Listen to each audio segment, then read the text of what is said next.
The projector screeched, high and metallic, and the sound drilled straight through my molars. I sat in the back row of the MacDill briefing auditorium with my spine locked and my hands flat on my knees, feeling the cheap fabric of the chair vibrate under the bass of someone's laughter. The room smelled like burnt coffee and dry erase marker, and the stage lights threw a harsh white sheen across polished boots and bright ranks. 200 officers murmured like a hive waiting to be pointed at a target. On the screen, satellite imagery flickered over a coastline I'd memorized in darkness. On the stage, my father owned the air. General Arthur Neves stood at the podium in crisp blues, 3 stars catching the light like they were born there. He smiled as if the room belonged to him, as if power was a family heirloom. He spoke in that smooth, practiced cadence that made senators nod and colonels laugh at jokes that weren't funny. I'd learned years ago that his voice was a weapon. It didn't fire, it erased. And that's why we're adjusting the timeline, he said, tapping the laser pointer once, the red dot skating across the map like bloodless violence. Questions? A few hands went up, a few jokes landed. The room loosened under him, comfortable. Then a colonel in the front row turned half around, scanning the back seats, and his gaze snagged on me. Whispers moved, small and fast. That's Neva's kid. She's always here, must be admin. Probably a favor billet. I kept my face neutral. In uniform, in rooms like this, neutrality was armor. My name tape read Neves, my rank read Major. Both were clean. Both were visible. Neither one was ever enough in my father's world. General Neves' eyes swept the room again, broad, confident, then landed on the back row like he was checking his reflection and disliked what he saw. He paused mid-sentence. The silence that followed wasn't respectful. It was curious. He leaned slightly toward the mic, smile sharpening as if he'd found something he could use. "And you," he said, pointing straight at me with the laser pointer like it was a public finger. "Why are you here?" Enough to make heads turn. I didn't flinch. I rose smoothly. No scraping chair, no rushed movement, just controlled motion the way I'd been trained. The chair fabric whispered against my uniform as I stood, and the room's attention tightened around my ribs. "I was tasked," I said. "True enough." My father's eyes narrowed. "Tasked," he repeated, savoring it. "By whom?" I kept my voice even. "Operations." A few chuckles moved through the auditorium, soft, safe, the kind men made when they believed the target couldn't shoot back. My father lifted his chin a fraction, enjoying the audience. "Major," he said, drawing out the word like it was a costume. "Sit down." I didn't move, not because I wanted drama, because standing was the only way to not disappear. He let the pause stretch. He knew pauses. Then he delivered the line he'd been saving for exactly this room, this crowd, this moment. "Sit down," he said again, voice louder now. "You're a nobody." The room reacted the way he'd trained it to. A few laughs, a few surprised exhales, a few faces tightening into discomfort that didn't stop anything. The kind of reaction that said, "Not my fight." My throat stayed calm. My hands stayed still at my sides. Inside, something colder than anger settled into place, recognition. This was the pattern. This was always the pattern. My father wasn't just correcting me, he was correcting the room's perception. My daughter is small. My daughter is mine. He tilted his head, smiling like a benevolent king. "We're discussing real operations," he said. "Not logistics." 5 words, and the insult landed where he meant it to. On my identity, on my worth, on my right to exist in uniform in public. A man 2 seats over smirked and looked away. Someone whispered, "Damn," like it was entertainment. I stared at my father and felt the old memory flash hot for half a second. Thanksgiving, 18. My acceptance letter folded in my pocket, the kitchen smelling like turkey grease and cinnamon candles. My father at the head of the table, carving meat like he was shaping a future. "I'm going Air Force," I'd said, voice shaking with hope. "Combat or intel?" My father hadn't even looked up from the knife. "You don't have the stomach," he'd said. Then he'd smiled at my brother Jason, college dropout, drifting, protected. "Jason knows his limits," he'd said, like quitting was wisdom.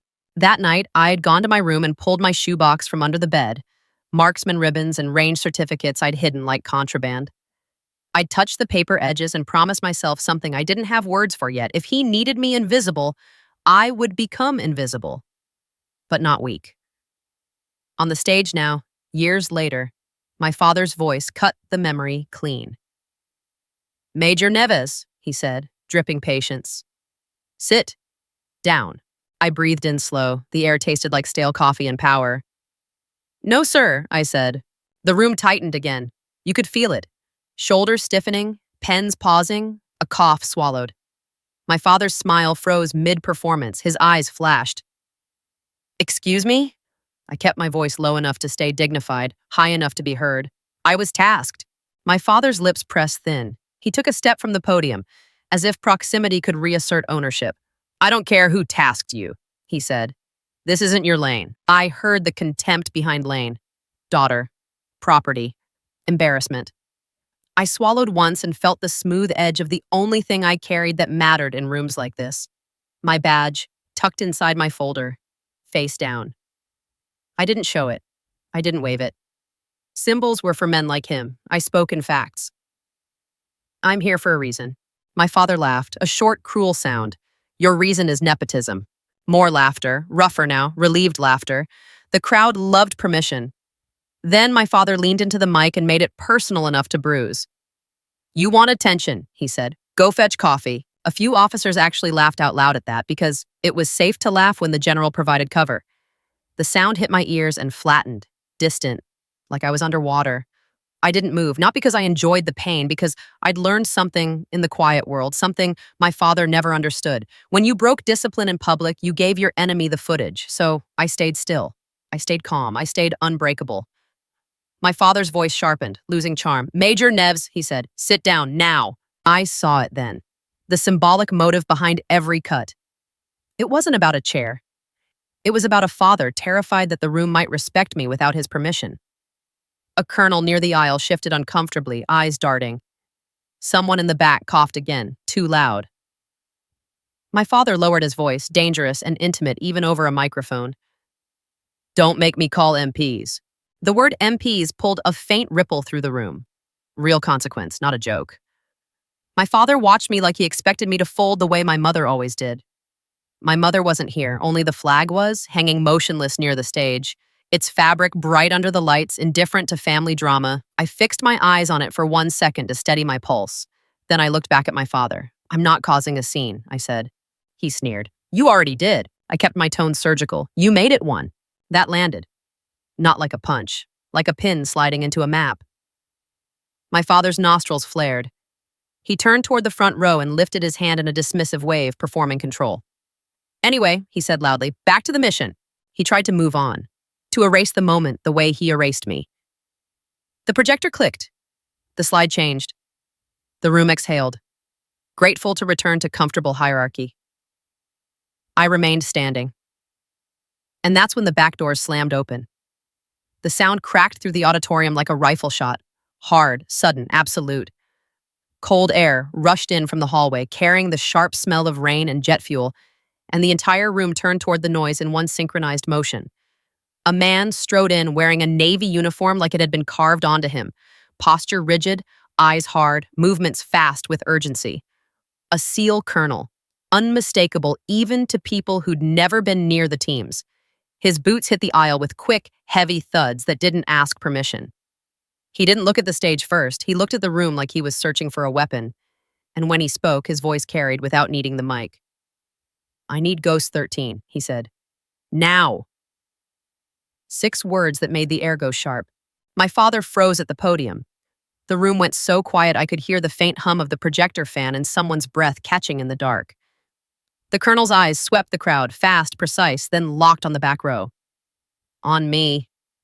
His hand rose, not quite a salute, more like recognition held back by urgency. "Where is Ghost 13? He demanded. My father's voice snapped into the silence, furious and terrified at once. "Sit down," he barked at me. You heard me?" My father's order hit the room like a slap. "Sit down," he barked. "You heard me." I didn't move. The SEAL colonel's gaze stayed locked on me, hard with urgency, not curiosity. His boots planted in the center aisle as if the auditorium had become a runway and he'd brought weather with him. The sharp smell of rain and jet fuel still clung to the open doors behind him, cutting through burnt coffee like a blade. "General Neves," the colonel said, voice flat. "I need Ghost 13. No respect offered, no patience. My father's smile tried to return, thin and furious, like he could charm a crisis back into submission. "Colonel," he said into the mic, "you're mistaken." A lie dressed in authority. The colonel didn't look at the podium. He looked at me, then finally flicked his eyes to the general as if he'd just noticed a nuisance. "I'm not," he said. A murmur rolled through the crowd, soft, nervous, then died it as if everyone realized this wasn't entertainment anymore. This was real. My father's nostrils flared. He tightened his grip on the podium edges, knuckles pale. "This is a classified environment," he snapped. "You will leave." Command, not concern.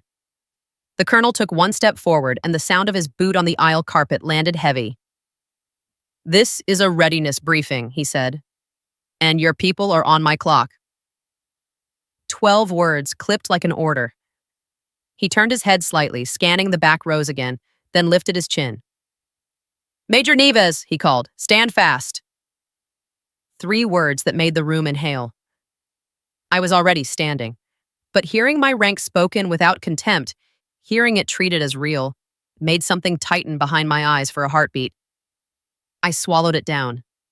My father's voice cracked sharper into the mic. "Sit," he snapped. Ownership. I met his gaze across the room. I kept my voice low, dignified. "No, sir." Gasps didn't break out. The room didn't explode. It tightened into a collective stillness, silence gathering its weight, because everyone could feel the line being drawn. My father's face hardened into the expression I'd known since childhood. Disappointment as a weapon, pride as an excuse. Flashback hit me like the smell of gun oil in a closed room. I was 16, standing in our garage with my hair still wet from a late track meet. The fluorescent light buzzed overhead.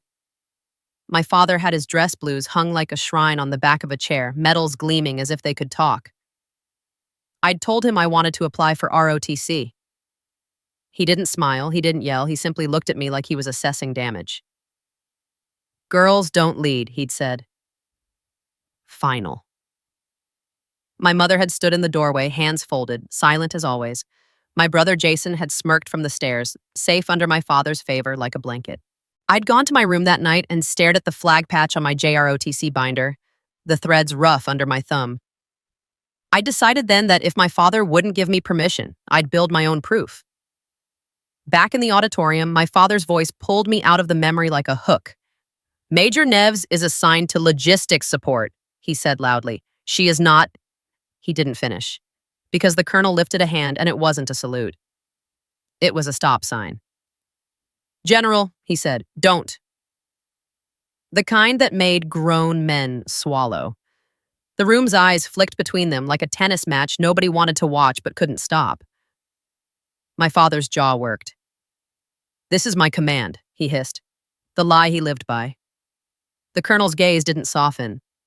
"Not today," he said. Then he looked straight at me again, and his voice dropped. Still audible, but less for the crowd, more for me. "Ghost 13, he said. "We have a breach. We need you now." Breach! The word turned my stomach cold, not from fear, focus.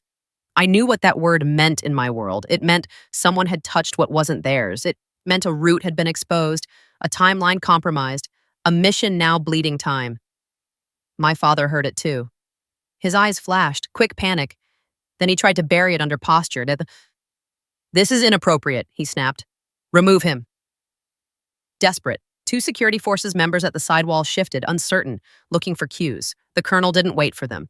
He reached into his uniform pocket and pulled out a slim, sealed envelope with red tape across the flap. He held it up, not waving it, just displaying authority written in ink, the kind that didn't care about family names. "Orders," he said. He extended the envelope toward me down the aisle. My father stepped away from the podium like his body moved before his pride could catch up. "No," he said loud. "She stays." A command meant to humiliate. I didn't look at him. I walked. The aisle felt longer than it should have, packed with eyes and held breath. My boots made soft, measured sounds on the carpet. The flag near the stage sat motionless in my peripheral vision, its colors bright under the harsh lights like a constant that didn't flinch. As I passed the front row, I saw faces I recognized. Colonels who'd sat on promotion boards, majors who'd once called me kiddo, a civilian analyst who'd laughed at my father's coffee joke. Their expressions weren't amused now. They were trying to understand how a nobody had become a name a SEAL colonel needed. My father's voice followed me, sharper with every step. "You're not cleared," he snapped. Lie. I stopped 2 feet from the colonel. Up close, his eyes were bloodshot at the edges like he hadn't slept. His uniform smelled faintly of salt and rain. He didn't waste time. "Ma'am," he said. And there, finally, was the withheld respect, crisp and real. "Take this." I accepted the envelope with both hands. The paper was stiff.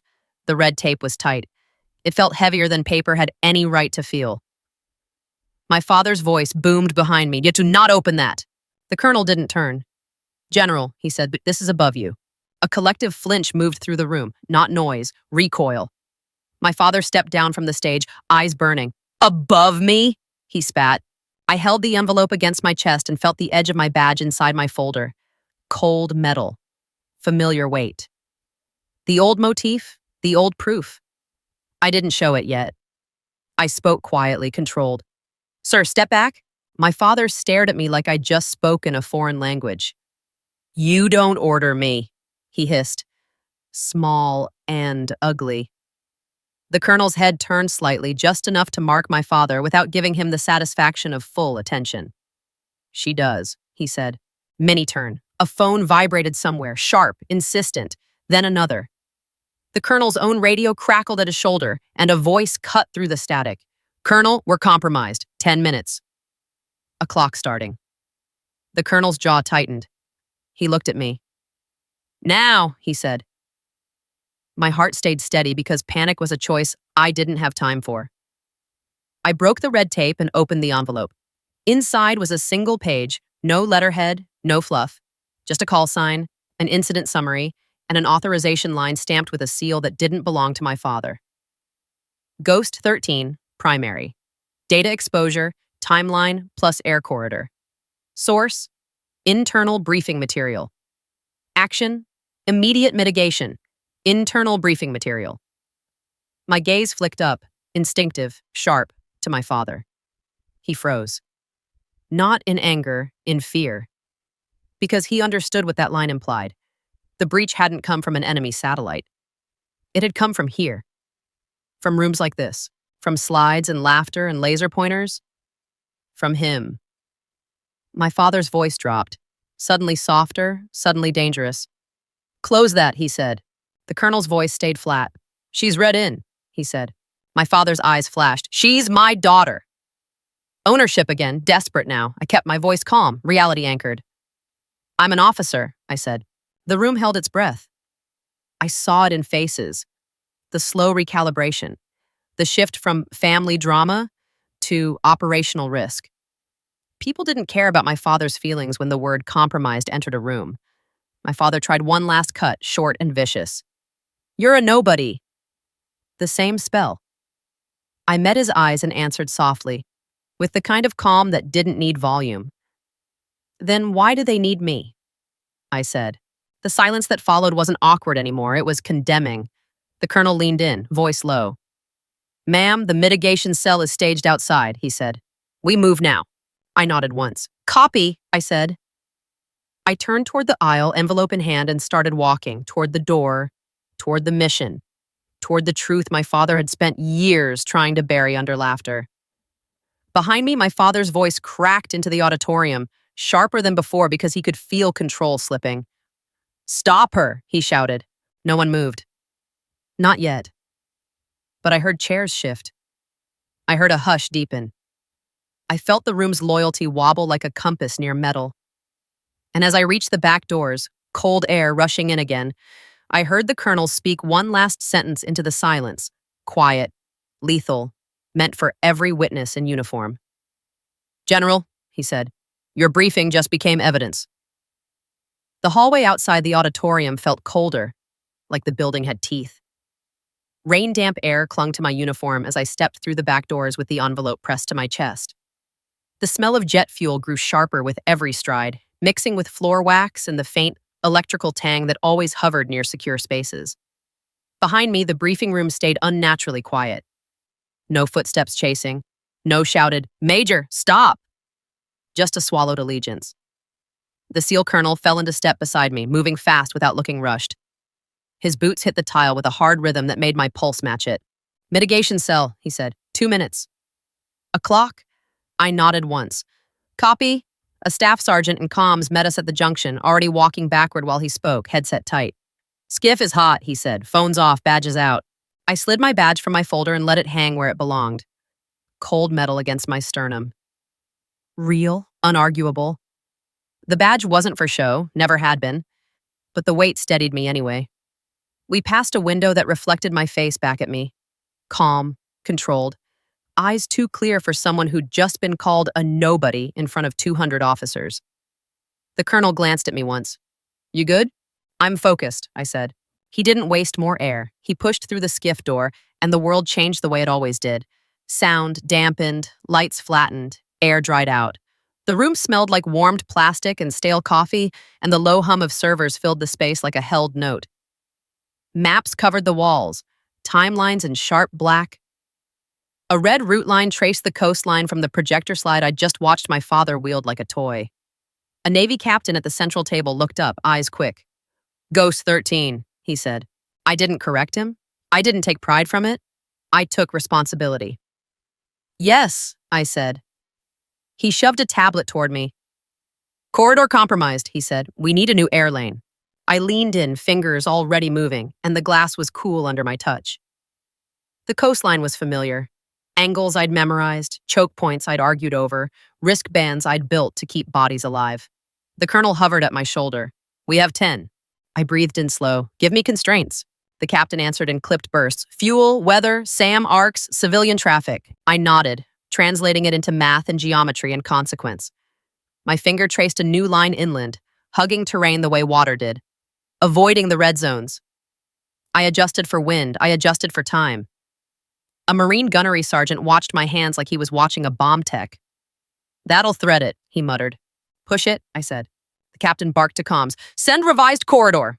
Keyboards rattled. Radios crackled. The hum of the room thickened as the plan became message traffic, then became movement. For the first time today, I didn't feel like my father's daughter. I felt like an officer doing what officers did. Mini-turn, a civilian analyst in a polo stepped into the skiff with a pale face and a printed sheet held like it burned.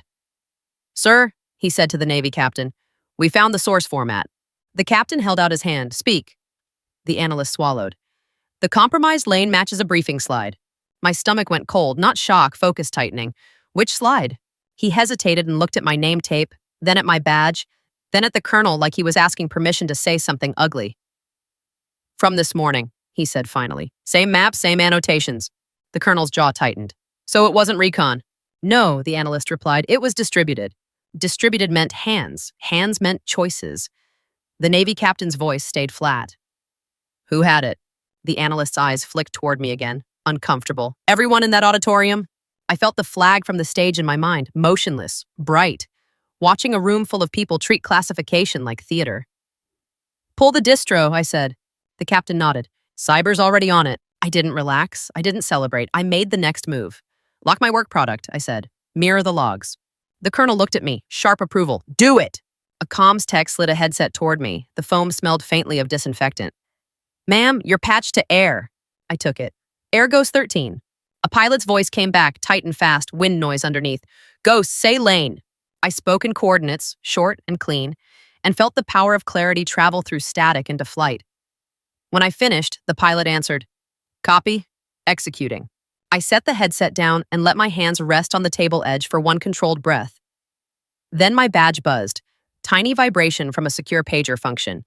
General Neves requests immediate contact. My father, trying to pull me back into his gravity. The colonel saw my eyes shift. "Don't."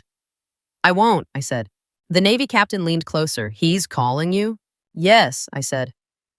The captain's mouth tightened. He was briefing the lane. Not an accusation. Not yet. Just fact. I kept my voice even. He was performing. The colonel's gaze hardened. We'll handle him later. Later was dangerous. Later was how men like my father survived. I lifted my badge pager and typed a single response. On mission. Direct counsel. Then I powered it off. The skiff hummed. The room kept moving. The plan was live now. Aircraft rerouted, time bought, deaths postponed. And still my father tried to own the narrative. A captain from cyber stepped in, bringing the smell of rain from the hallway with him. He held a laptop like a tray. Distro list is messy, he said, but we have exports. My chest tightened. From where? From the briefing deck repository, he said. Someone pulled it at 2114. 2114 wasn't now, it was last night. My throat went dry. Someone had moved before the auditorium. Someone had set the table. The Navy captain's eyes narrowed. User? The cyber captain hesitated, just a beat too long. His gaze flicked to the colonel, then back to me. It's under review, he said. Evasion dressed as policy. I didn't push with emotion. I pushed with procedure. Show me the hash, I said. He blinked, then nodded and turned the screen. Lines of log data filled it, timestamps, machine IDs, export actions. The text looked like noise until your life depended on it. Mine did. I traced down the entries with my finger until I found the export event. There was a user field. It was partially masked, standard for initial review, but the workstation ID was visible. And the workstation ID prefix was unmistakable to anyone on base. GNCMD, General's Command Suite. My skin went colder than the skiff air. Not certainty. Not yet. But the shape of a truth I'd spent years refusing to name started to form. The colonel watched my face. You seeing it? I'm seeing a pattern, I said. He didn't ask me to explain. He didn't need the family story. He only needed the operational truth. Someone with access had moved the deck. The Navy captain straightened. We're opening an incident review. Good, I said. And then, like my father could smell oversight being born, another message hit the room, delivered by a young lieutenant with a sealed memo in his hands. He looked at the Navy captain, then at me, eyes flicking between duty and discomfort. Sir, he said, General Neves issued an order. The lieutenant held the memo out. The seal was intact. The paper smelled fresh, like it had been printed in haste. The Navy captain opened it and read, jaw tightening.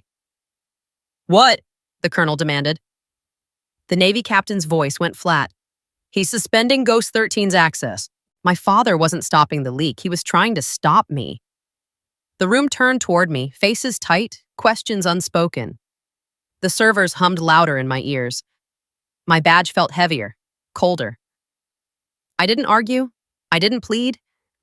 I reached into my pocket and pulled out the colonel's sealed orders, the envelope I'd opened, the authorization line stamped above my father's reach. I slid it across the table to the Navy captain. I'm tasked, I said. He read it once, then again, and his eyes hardened into decision. Access stays, he said. The colonel's mouth tightened. Good. Somewhere beyond the skiff walls, my father was likely already rewriting the story. Daughter insubordinate, daughter emotional, daughter liability. But inside this room, only one story mattered.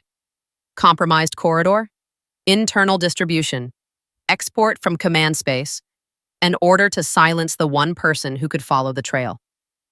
I leaned in toward the cyber captain, voice low and controlled. Mirror that log. Mirror. He nodded once, already copying. The Navy captain's gaze locked on mine. Major Neves, he said, this goes to the top. I held his eyes. Then take it there, I said. He nodded once and the room moved again, faster now, tighter, like a net closing. As the skiff door opened for the next runner, cold hallway air rushed in, carrying the distant echo of my father's briefing auditorium. Laughter, hierarchy, a man trying to erase a woman in public. I didn't feel anger anymore. I felt timing. Because if my father had the power to suspend my access with a memo, then he had the power to erase evidence too. And the moment the cyber captain's screen flickered, just once, like someone remote had tried to wipe the export record, I understood the clock had shifted. His hand reached for the keyboard, then stopped, as if the system itself had felt teeth. The skiff air felt thinner after the flicker, like someone had tried to steal oxygen. The cyber captain's hand hovered over the keyboard, then stopped, frozen by instinct, because the log window had flashed a warning banner for a half second and vanished. Servers hummed on, calm and indifferent, but the room had changed. You didn't see a remote touch like that unless someone was reaching in from somewhere they shouldn't. "Did you just—" the Navy captain began. The cyber captain's face went tight. "Attempted remote session," he said. "Denied." Cold. The SEAL colonel's jaw flexed. "From where?" "Not sure yet," the cyber captain said, "but it hit the export record." 10 words, and every one of them sounded like a siren. I kept my voice level. "Write once copy?" The cyber captain nodded once and slid his chair back. "Already routing," he said. "Worm storage, chain of custody." 5 words that sounded like shelter. He pulled a small form from a binder. Pre-printed, boring, powerful. The kind of paper men like my father hated because it didn't care about stars. "Major," he said, "I need your initials on the log capture." I took the pen. It was cheap plastic, warm from someone else's hand. I initialed without flair. Evidence didn't need drama. Across the table, the Navy captain's secure phone buzzed. He listened for a beat, eyes narrowing. "2-star wants an update," he said. The SEAL colonel looked at me. "You brief," he said. I didn't swallow. I didn't hesitate. "Copy," I said. We moved into a tight huddle by the main screen. The coastline stayed up. The new air corridor line glowed where I'd drawn it, clean and thin like a lifeline. The smell of warmed plastic clung to my uniform. I spoke in the language that kept people alive. Facts, time, risk. "Initial lane compromised," I said. "Mitigation executed. New corridor active." The Navy captain added, "Source likely briefing deck distribution. Export recorded last night." The SEAL colonel's gaze cut toward the skiff door as if he could see my father through walls. And General Neves tried to suspend her access. No one laughed at that. No one even breathed loudly. The Navy captain's phone went on speaker. A voice filled the room, calm, senior, impatient. "Status," the 2-star said. I kept my voice steady. "This is Major Neves," I said. "A Ghost 13. Mitigation is live." A beat. Then, "General Neves is in my office," and the 2-star said. "He claims you're compromised." 13 words, and the word compromised tasted like an accusation he'd tried to stick to my skin. I didn't flinch. "Sir," I said, "my access is authorized by external orders." His suspension memo conflicts. Silence on the line, brief, sharp. Then the 2-star said, "Send me your orders. Send the logs now." "Yes, sir," I said. The call ended. The room exhaled just slightly, like pressure valves easing. Mini-turn, my badge pager vibrated again, this time not my father. "Report to Wing Command Suite." Immediate Wing Commander. That meant the net was tightening. The SEAL colonel watched my face. "You don't go alone," he said. "I wasn't planning to," I said. Nina Park wasn't in this story. Lawyers weren't the first line here, witnesses were. The Navy captain pointed at the cyber captain. "Print the incident packet," he ordered. "Seal it." The cyber captain nodded and moved, fingers flying. A printer in the corner woke up with a whir and began spitting paper, warm, sharp-smelling toner that always reminded me of late nights and accountability. I took my badge off my chest and slid it into my pocket, not hiding it, just keeping it from swinging like a cymbal. Then I stood straighter and looked at the flag patch on my sleeve. Not for comfort, for control. The hallway outside the skiff smelled like rain and floor wax. My boots tapped a steady rhythm as we walked. Me, the SEAL colonel, and the Navy captain. 3 different uniforms, 1 shared urgency. People stepped aside without being asked, eyes flicking to the colonel's posture and the folder in the Navy captain's hands. At the Wing Command Suite, the air changed again, carpet thicker, lighting softer, power quieter. A receptionist's smile faltered when she saw me. "Major Neves," she said carefully, "they're waiting." The colonel leaned slightly toward her. "We're here as witnesses," he said. Her smile became a nod. Inside, the wing commander's office smelled like leather and coffee. A large flag stood behind the desk, fabric perfect, as if it had never been near a family. My father was already there. General Arthur Neves stood near the window with his hands clasped behind his back, posture immaculate, anger hidden under discipline like a knife under a napkin. When he saw me, his eyes didn't soften. They sharpened. Wing Commander Halverson, a one-star, sat behind his desk, expression controlled but strained, like he'd been handed a fire and told to make it look like paperwork. "Major," Halverson said. "Sit." I stayed standing. "Sir, permission to remain standing," I said. Halverson blinked once, then nodded. "Granted." My father's lips pressed thin. "This is unnecessary," he said. The lie powerful men used when procedure cornered them. The SEAL colonel didn't salute my father. He didn't offer small talk. He stood with his hands clasped, face flat, like he'd seen too many generals try to outrank physics. Halverson gestured to the folder in the Navy captain's hands. "I'm told there are logs." "Yes, sir," the Navy captain said, and placed the sealed packet on the desk without flourish. My father's eyes flicked to it like it offended him. "We can handle this internally," he said. Halverson's voice stayed careful. "This is already at the 2-star, he said. My father's jaw twitched. He turned to me, voice low, cutting. "You wanted attention," he said. "You got it." I kept my tone dignified.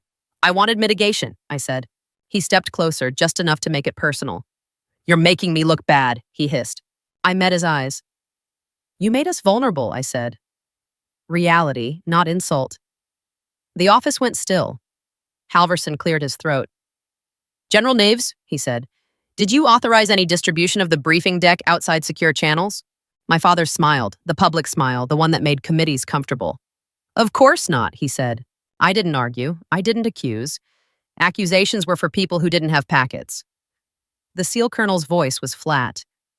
"Then why suspend her access?" My father's smile stayed on like paint. "She's emotionally compromised," he said.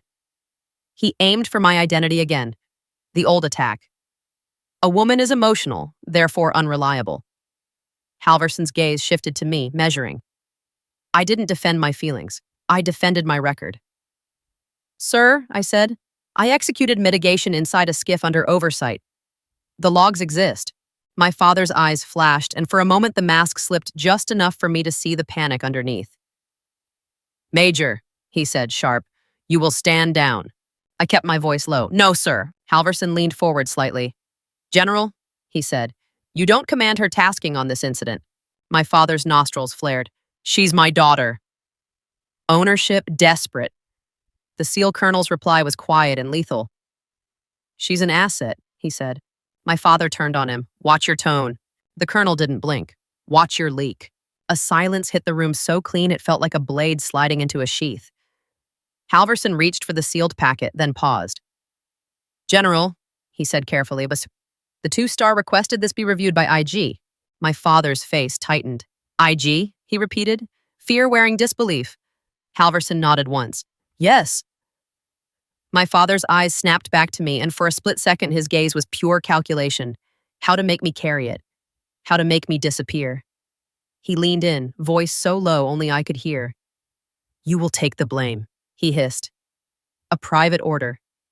I didn't react outwardly. I just looked at him as if he'd spoken in plain daylight. "I won't lie," I said softly. His mouth twisted. "Then you'll lose everything." The father threat, the general threat, the same thing. Halverson stood, ending the moment. "This meeting is over," he said. "Major, return to the mitigation cell." "Yes, sir," I replied. As I turned to leave, the Navy captain handed me a single printed page, warm from the printer, toner still sharp. At the top, incident review. Open session. 0900 tomorrow, auditorium. A open session. Public enough for uniforms. Public enough for witnesses. Public enough for my father to perform, unless the paper stopped him. My father saw the header over my shoulder. His face went pale at the edges, because he understood what an open session meant. It meant he couldn't erase me with a microphone. And as I walked out into the hallway, boots steady, badge heavy in my pocket, the wing commander's door clicked shut behind me like a seal on a file. My phone buzzed once. Secure message. IG request. Bring your original briefing folder. I stared at the words. Original folder meant originals mattered. And somewhere in that original, hidden under slides and laughter, was the fingerprint that would decide who fell. His hand reached for the story, then stopped, as if tomorrow had teeth. The skiff door swallowed me again, and the hum of servers wrapped around my ears like a vow. Inside, the air was dry and cool, smelling of warmed plastic and stale coffee. The mitigation map still glowed on the main screen, my new corridor line steady and thin, like a stitch holding something vital together. People moved with clipped urgency, headsets on, eyes sharp, fingers flying, because outside this room, aircraft were still burning fuel and time was still a predator. I set my original briefing folder on the table with both hands. The folder looked ordinary. Black cover, clipped papers, printed slides. Exactly the kind of thing my father had treated like a prop in the auditorium. But now it felt like a weapon in evidence form. The badge in my pocket pressed into my thigh, cold and grounding. The SEAL colonel hovered near the doorway, jaw tight. "IG wants originals," he said. "I brought them," I replied. The Navy captain, Reed, leaned over the folder. "Do you know what we're looking for?" I kept my voice calm. "Chain," I said. "Who touched the deck?" Reed nodded once, eyes narrowing with the same hard focus I'd seen in pilots before they took a lane nobody wanted. "Cyber's mirroring everything," he said. "But originals matter." A comms tech slid a fresh printout toward me, warm toner smell rising off the page. "Air confirms lane executed," she said. I nodded once. "Good." Then I opened the folder. Slide by slide, my father's briefing came back to me in paper form. Annotated maps, timing tables, wristbands. In the auditorium, he'd made them look clean, controlled, inevitable. Here, under flat skiff lighting, they looked like what they were. Sensitive, fragile, deadly if mishandled. Reed pointed to the cover sheet. "This is the master print," he said. I ran my fingertip along the bottom margin and felt it. The faintest raised texture where a printer left its signature. Tiny dots. Tracking marks. The kind of thing most people never noticed. I didn't smile, I didn't celebrate, I just breathed in once, slow. "Printer ID," I said. The cyber captain, Miles, stepped closer. "You can read those?" "I can learn anything," I said. He didn't argue. He pulled a magnifier from a drawer and slid it across. The plastic felt cool in my hand. Under the lens, the microdots formed a pattern. Numbers disguised as dust. Miles's eyebrows lifted. "That's command suite printers," he murmured. My stomach went colder, but my face stayed still. Not proof yet. A direction. Minnie turned. A junior analyst hurried in with a thumb drive sealed in a tamper bag. His hands shook slightly. "Captain Miles," he said. "We recovered the deck's version history." Miles took it like it weighed more than plastic. "From where?" "Backup snapshot," the analyst answered, "before the wipe attempt." Miles's gaze flicked to me. "We got lucky." "We got early," I said. He plugged the drive into an isolated station. The screen filled with a file tree, timestamps, edits, exports. The room gathered around without crowding, like everyone knew breathing too hard could disturb something delicate. Miles scrolled to the export event. The user field was masked again, but the machine ID flashed clearer than before. GNCMDPRN02 GNCMDWS11 General's Command Suite. Reed's mouth tightened. "That's close." "It's close," I agreed. The colonel leaned in, voice low. "We don't guess," he said. "I don't," I replied. I kept scanning. There, buried beneath the export entry, was a metadata tag most people would never notice. Doc owner, A. Neves edit, A. Youth, A. Neves. My pulse hit hard once, then settled. Still not the twist, not complete, not yet public. But the shape of it was solid now. Reed exhaled through his nose, controlled. "IG will want this." Miles nodded. "We'll generate a forensic packet," he said. "Hash values, chain of custody." I lifted my eyes to the main screen, my corridor line holding steady, and felt the two wars overlap. The operational one in the air, and the personal one waiting in a room full of uniforms tomorrow. I didn't want tomorrow. I needed tomorrow. Because tomorrow is where my father would try to turn this into my problem. He'd call me emotional, insubordinate, compromised. A daughter acting out. Anything but what he was. A general who let classified material walk out of a room. Reed's secure phone buzzed. He listened. Then his gaze hardened. "Two-Star wants a pre-brief tonight," he said. The colonel nodded once. We'll give it. Reed looked at me. You're in that brief, he said. I didn't flinch. Copy. Miles printed the forensic packet and sealed it. The paper came out warm, smelling sharp, and the binder clip snapped shut like a tiny lock. Reed signed the chain of custody line with a steady hand. Then he slid the packet to me, not as a gift, an assignment. Hold this, he said. I took it with both hands. The binder felt heavier than it should have. Outside the skiff, the hallway smelled like rain and floor wax. I walked between Reed and the colonel like we were moving a sensitive item, which we were. People stepped aside without asking questions. Some looked at my rank, then at my face, then away, as if they were suddenly reconsidering every laugh from the auditorium. In the wing command corridor, a flag hung in a shadowed alcove, small, framed, perfectly still. I caught its reflection in the glass and felt my spine tighten into control again. Badge, flag, proof. We entered a smaller briefing room where the 2 stars aide waited with a laptop open and a legal pad ready. The room smelled like coffee that had been reheated too many times, and the fluorescent lights buzzed quietly overhead. The 2-star appeared on secure video, sharp face, tired eyes. His voice filled the room without warmth. Update, he said. Reed spoke first. Mitigation executed. New corridor active, he said. Compromise traced to briefing deck export. The 2-star's eyes narrowed. Exported by whom? The colonel answered without emotion. We have machine IDs pointing to General Command Suite, he said. The 2-star's gaze shifted to me. Major Neves, he said. Did you distribute anything?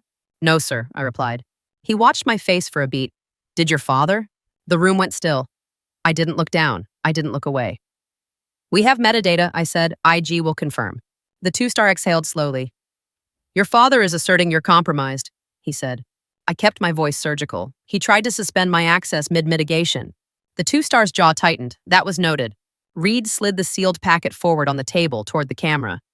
Forensic snapshot, he said. The 2-star nodded once. Bring it to IG, he said. Open session stands. Understood, I said. The call ended. For a second, no one spoke. Then the colonel's voice came low, controlled. Tomorrow is the showdown. I didn't argue. Tomorrow is accountability. Reed studied me. Your father will try to make you flinch, he said. I won't, I replied. We walked out into the night air behind the building. The rain had eased into mist, and the smell of jet fuel mixed with wet asphalt in a way that always reminded me of flight lines and deadlines. Lights from the hangars made the mist glow pale like a veil. Reed stopped under a security lamp and looked at me. You want to know why this hurts, he said quietly. I didn't answer. I already knew. He continued anyway, voice flat.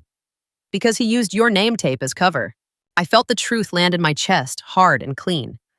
My father had spent years calling me nobody in public, but he'd happily used the shared name to move things quietly through spaces people didn't question. Reed handed me a small envelope sealed, official. IG summons, he said. I took it. The paper was stiff, the seal tight. The colonel's gaze held mine. Keep your tone short, he said. I will, I replied.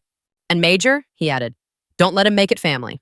I looked toward the distant auditorium building, dark now, quiet, waiting. He made it family, I said. I'll make it fact. Back in my quarters, I laid everything on my desk like a mission kit. The original folder, the sealed forensic packet, the IG summons, my badge.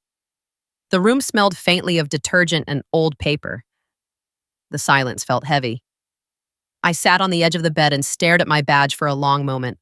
Metal catching lamplight, edges sharp, weight honest. My father had tried to crush that identity with a microphone. Tomorrow, he'd try again. I slid the badge into my pocket and stood, letting the weight anchor me. Then my secure phone buzzed, one last message, short and cold. General Neves requests private meeting before IG. His hand reached for a private room, then stopped, as if the building itself had learned to bite.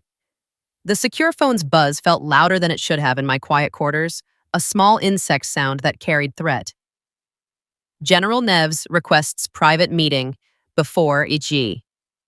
I stared at the line until the letters stopped being words and became intent. Outside my window, rain tapped softly against the glass, and the flight line lights turned the mist into a pale glow that made everything look clean even when it wasn't. Private meeting meant no witnesses. Private meeting meant my father's favorite terrain. I didn't answer with anger. I answered with procedure. I typed one sentence and sent it to the IG liaison number, printed on my summons. General requested private contact. I decline. Notifying for record. Then I turned the phone off. In the morning, the base smelled like wet asphalt and jet fuel, and the sky hung low and gray like it was holding its breath. My badge sat heavy in my pocket. The sealed forensic packet rode inside my folder, edges pressing into my palm with every step like it wanted to be seen.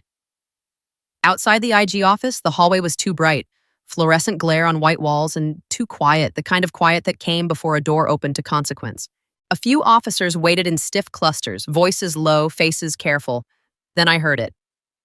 My father's shoes, not boots, polished leather, a soft, measured click that always sounded like control trying to be gentle. General Arthur Neves stepped out of a side corridor as if he'd been there the whole time. His uniform was immaculate, stars clean, face calm. He looked like a man arriving to correct paperwork. His eyes met mine and the calm sharpened. "Come," he said. "Command." I didn't move. He kept his voice low, cutting. "Alone." A trap. I held my folder closer to my chest, felt the paper edges bite my thumb. "No," I said. "Final." His smile didn't reach his eyes. "You're making mistakes." I stayed dignified. "I'm making records." A lieutenant in the waiting area pretended not to listen, but his shoulders stiffened. Witnesses existed even when they tried not to. My father leaned in slightly, voice barely above the hum of lights. "You'll ruin us." I looked at his stars, then at the flag patch on my sleeve. "You already risked them." His jaw flexed. "You're emotional." The old smear. I didn't defend feelings. "I'm documented." The IG door opened, and an aide stepped out holding a clipboard. Her eyes flicked to my father, then to me, then away, like she was watching gravity shift. "Major Neves," she said. "We're ready." My father's gaze tightened. "Urgent now. Don't do this." I didn't raise my voice. "You did it." I walked past him without touching him. My boots sounded steady against the tile. Each step a refusal to enter his private room. Inside the IG conference room, the air smelled like printer toner and old coffee. A small American flag sat on a stand by the wall, motionless. 3 people waited at a table: IG investigator, legal counsel, and a security officer. Faces neutral, eyes sharp. The investigator nodded once. "Major," she said, "we'll proceed." "Yes, ma'am," when I replied.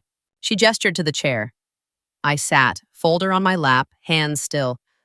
The fluorescent light flattened the room into truth. No shadows to hide in. The door opened again. My father entered. He didn't look at me. He looked at the IG investigator like she was a junior staffer who'd gotten above herself. He offered a thin smile. "Thank you for seeing me." The investigator didn't smile back. "This is an open session in Auditorium A," she said. "We're staging first." My father's mask tightened. "Unnecessary," he said. The investigator's tone stayed flat. "Required." My father's eyes flicked toward me, sharp with warning. I gave him nothing. An aide entered with a cart, laptop, cables, a small projector remote. The cart wheels squeaked softly across the tile, and the sound reminded me of the auditorium yesterday, the way a room could turn a person into entertainment. Today, the room would turn him into a record. We moved as a group toward Auditorium A. The hallways smelled like wet uniforms and floor wax. A few officers fell into step behind us, not invited but not stopped. Word moved faster than orders on a base. When the auditorium doors opened, the sound inside hit like a wave, low murmurs, programs snapping, chairs shifting. The room was fuller than yesterday. More uniforms. More careful eyes. The stage lights were harsh again, bleaching everything into high contrast. The flag near the podium hung bright and still. The projector screen glowed blank, waiting. General Neves walked to the podium like it belonged to him. I took a seat in the front third, aisle side, my badge still in my pocket, my folder on my knees. The sealed forensic packet warmed under my palm like a heartbeat. The IG investigator stood to the side of the stage and spoke into the mic without flourish. "This is an Inspector General fact-finding session," she said. "We will address unauthorized dissemination of briefing materials." The room tightened. My father stepped up as if he'd been waiting for a microphone his whole life. He smiled. Public, polished. "We take classifications seriously," he said. The kind men said right before they lied. He continued, voice smooth.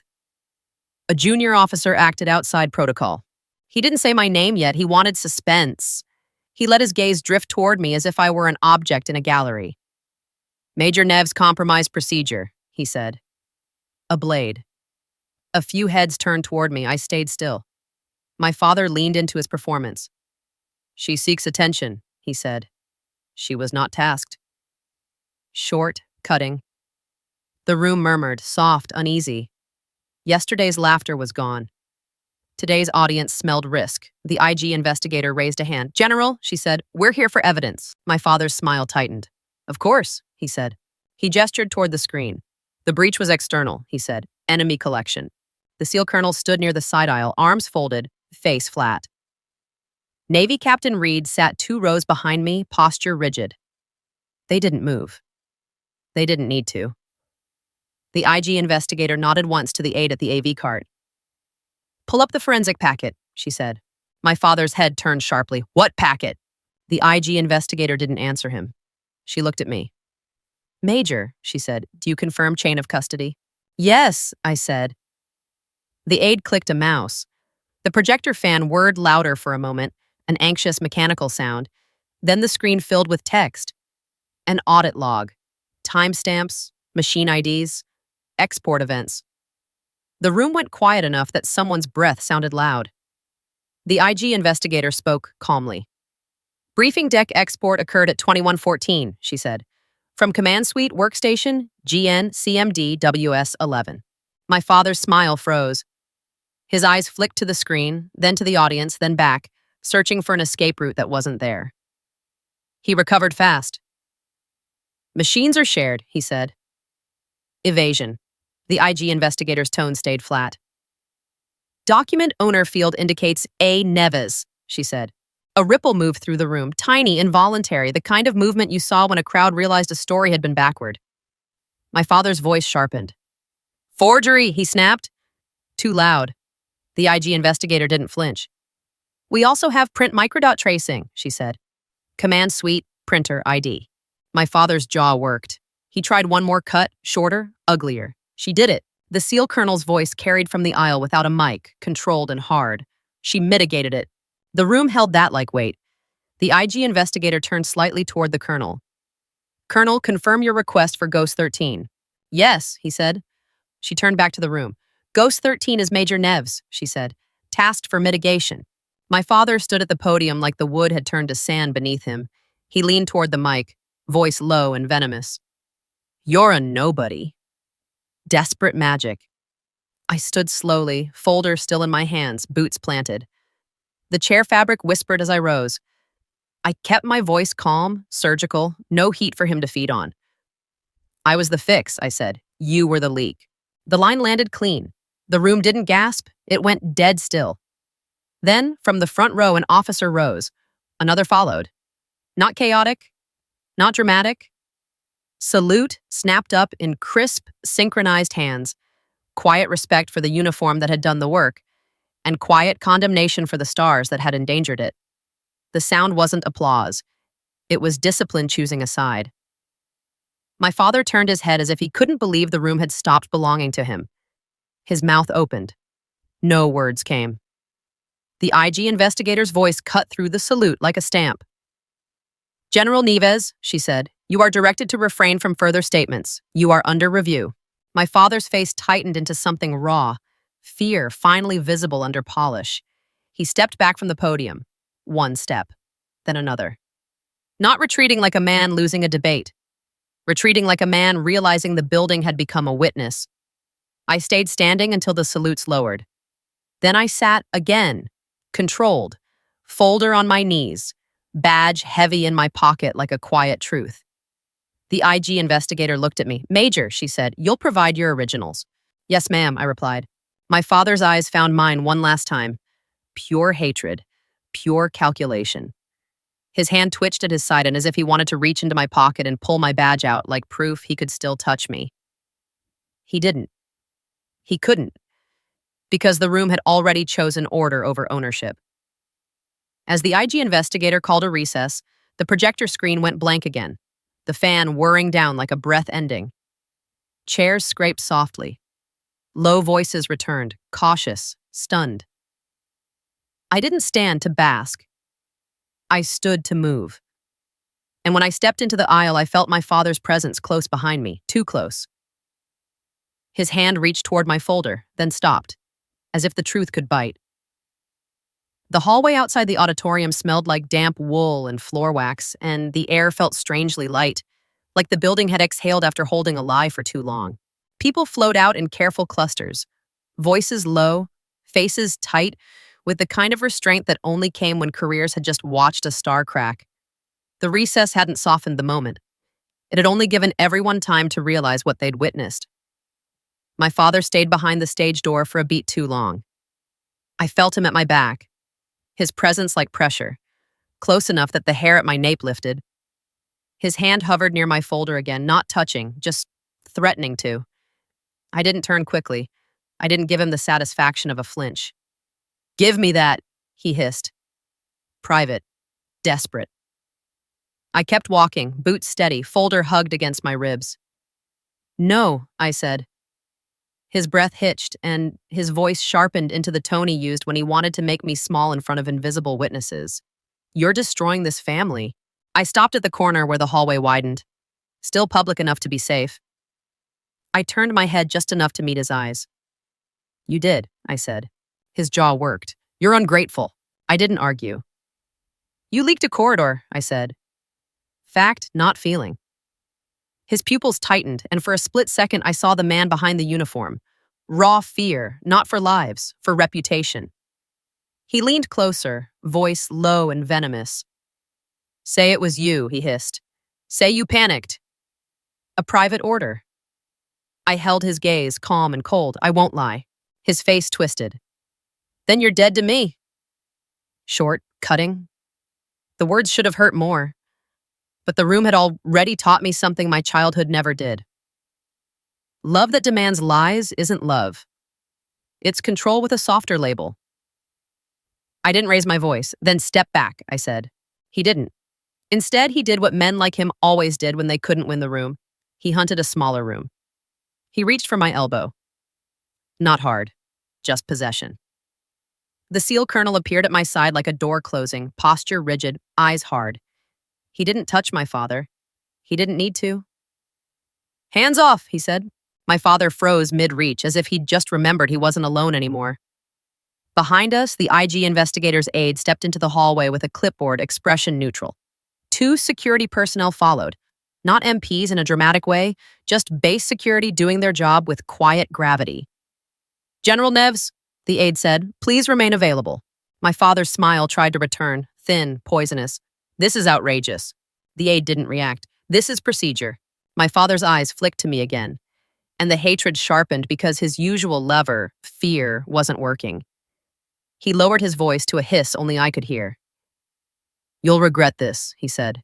I answered without heat. "I regret your choices." The aide turned slightly toward me. "Major Neves," she said, "your originals, please."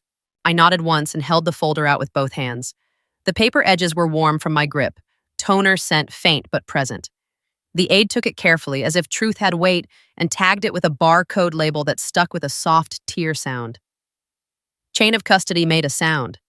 My father watched the label go on like it was a brand. "Major," the SEAL colonel murmured at my shoulder. I looked at him. His eyes were steady. "You did right." I nodded once. "We did," I said. 2 words because it had never been a solo fight. Cyber, comms, the Navy captain, the colonel, the room that finally chose discipline over hierarchy. My father scoffed. "Hero complex," he muttered. "Weak now." The colonel didn't bother replying. Security guided my father a half step back, not dragging him, just positioning him where he couldn't reach anyone's evidence. It was a small movement, almost polite.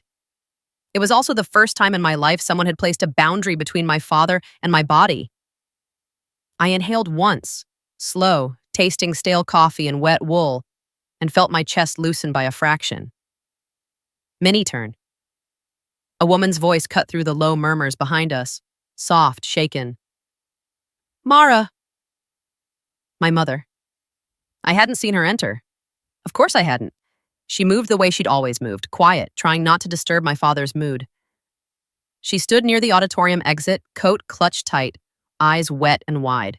The smell of rain clung to her hair, and her hands trembled like she'd been holding herself together with thread. My father's head snapped toward her. Go home, he barked. Command. She flinched, but didn't move. The sight of it hit me harder than the logs did. Not because she was weak, because she'd been trained to be. I stepped toward her, slow, controlled.